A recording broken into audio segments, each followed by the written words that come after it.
بسم اللہ الرحمن الرحیم۔ السلام علیکم ورحمۃ اللہ وبرکاتہ۔ ناظرین، آج کی میری ویڈیو شعبان کے مبارک مہینے کے حوالے سے ہے۔ جیسا کہ آپ سب جانتے ہیں کہ حضرت صلی اللہ علیہ وآلہ وسلم ارشاد فرماتے ہیں، شعبان المعظم کی 15ویں شب کی عبادت بہت افضل ہے۔ فرمایا، اس شب کو اللہ پاک اپنے بندوں کے لیے بے شمار دروازے اپنی رحمت کے کھول دیتا ہے اور فرماتا ہے کہ کون ہے جو آج کی رات مجھ سے بخشش طلب کرے اور میں اس کو عذاب دوزخ سے نجات دے کر اس کی مغفرت کر دوں۔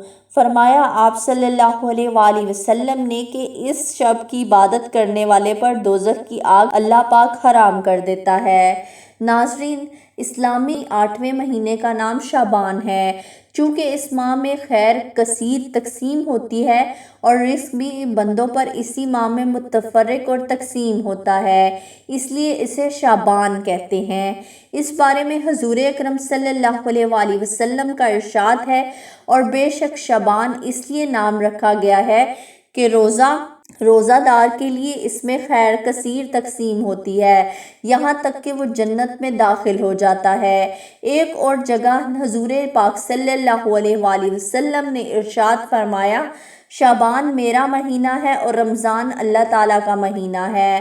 شہباز لامکانی محبوب سبحانی غوث الاعظم سید عبدالقادر جیلانی رضی اللہ تعالیٰ عنہ ارشاد فرماتے ہیں، شعبان کے 5 حروف ہیں۔ ان کا مفہوم کچھ اس طرح ہے: شین، اس سے مراد شرف ہے، یعنی بندوں کا اللہ تعالیٰ کی بارگاہ سے مشرف ہونا۔ عین، اس سے مراد علم ہے، یعنی اللہ تعالیٰ اپنے بندوں کے مرتبے کو بلند فرماتا ہے۔ بے، اس سے مراد بھلائی ہے، یعنی اس کی عبادت سے بھلائی حاصل ہوتی ہے۔ الف، اس سے مراد الفت ہے، یعنی اس ماہ میں عبادت کرنے والے سے اللہ تعالیٰ محبت و الفت فرماتا ہے۔ نون، اس سے مراد نور ہے، یعنی اس ماہ کی فضیلت حاصل کرنے والے نورانیت حاصل کریں گے۔ شب برات کی اہمیت و فضیلت۔ حضرت علی رضی اللہ تعالیٰ عنہ سے روایت ہے کہ رسول اکرم صلی اللہ علیہ وآلہ وسلم نے ارشاد فرمایا، جب شعبان کی 15ویں رات ہو تو اس رات کو جاگا کرو اور اس کے دن میں روزہ رکھا کرو۔ جب سورج غروب ہوتا ہے اس وقت سے اللہ تعالیٰ اپنی شان کے آسمان دنیا پر نزول فرماتا ہے اور اعلان فرماتا ہے کہ ہے کوئی مغفرت طلب کرنے والا کہ اس کی بخشش کر دوں، ہے کوئی رزق طلب کرنے والا کہ میں اس کو رزق عطا کر دوں، ہے کوئی مصیبت زدہ تاکہ میں اس کو نجات دوں۔ یہ اعلان طلوع فجر تک ہوتا رہتا ہے۔ ترمذی شریف۔ حضرت عیسیٰ علیہ السلام کی ایک بزرگ سے ملاقات۔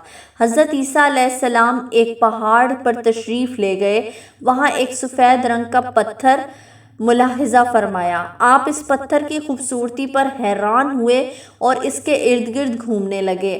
اللہ تعالیٰ نے وحی نازل فرمائی اور ارشاد فرمایا، اے عیسیٰ علیہ السلام، کیا میں تمہیں اس سے بھی عجیب و غریب چیز نہ دکھاؤں؟ عرض کی، جی ہاں۔ اتنے میں وہ پتھر پھٹ گیا اور اس کے اندر ایک بزرگ نظر آئے جن کے ہاتھ میں ایک سبز رنگ کا عصا تھا اور پاس ہی انگوروں کی بیل تھی جس کا میوہ وہ بزرگ کھاتے تھے۔ حضرت عیسیٰ علیہ السلام نے اس بزرگ سے پوچھا، یہاں عبادت کرتے ہوئے کتنی مدت گزری ہے؟ اس نے کہا، میں 400 سال سے یہاں عبادت کر رہا ہوں۔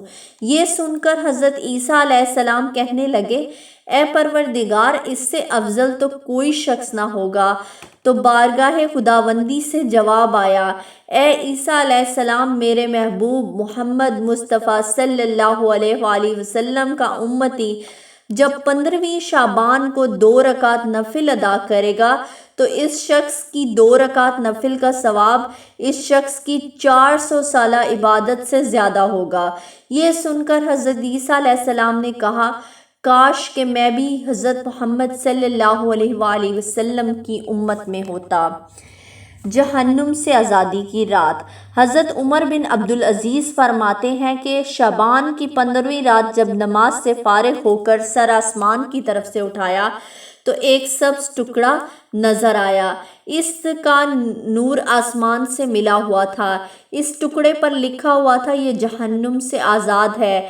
اسی رات حضرت جبرائیل علیہ السلام بارگاہ رسالت مآب صلی اللہ علیہ وآلہ وسلم میں حاضر ہوئے اور عرض کی، یا رسول اللہ صلی اللہ علیہ وآلہ وسلم، اس رات خوب محنت کوشش یعنی مجاہدہ کیجئے، اس رات یقیناً حاجت پوری ہو جاتی ہے۔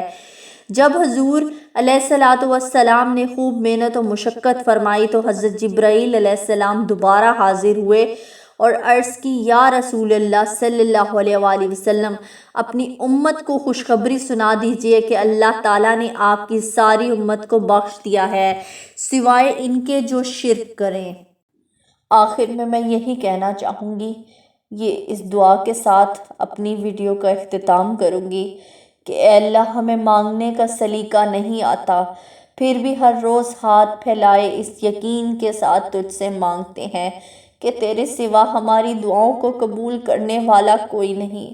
اے مالک، ہماری ٹوٹی پھوٹی دعاؤں کو نہ دیکھ، ہمارا تجھ پہ جو یقین کامل ہے اس کو دیکھ اور ہماری حاجتوں کو پورا کر دے۔ اے اللہ، ہماری تمام جتنی ہم نے ٹوٹی پھوٹی عبادتیں کی ہیں آج تک، ان کو قبول و منظور فرما، ہمارے نیک اعمالوں کو قبول و منظور فرما، ہمارے صغیرہ اور کبیرہ گناہوں کو معاف فرما دے۔ اے اللہ، ہمیں حضور پاک صلی اللہ علیہ وآلہ وسلم کی شفاعت نصیب فرما۔ اے اللہ، ہمیں ویسا بنا دے جیسا تو چاہتا ہے۔ میرے مالک، ہمیں ویسا بنا دے جیسا تو چاہتا ہے۔ ہمیں اپنی چاہت میں ڈھال دے میرے مالک، ہمیں 5 وقت کا صحیح نمازی بنا دے، ہمارے تمام مشکلیں آسان فرما دے، ہمیں اپنا سچا اور پکا مسلمان بنا دے میرے مالک، ہمارا ایمان پہ خاتمہ کرنا، شرک سے بچانا اور مرتے وقت کلمہ نصیب فرمانا، لا الہ الا اللہ محمد رسول اللہ صلی اللہ علیہ وآلہ وسلم۔ پلیز میرے چینل کو سبسکرائب کریں، میری ویڈیوز کو لائک اور شیئر کر دیا کریں۔ شکریہ۔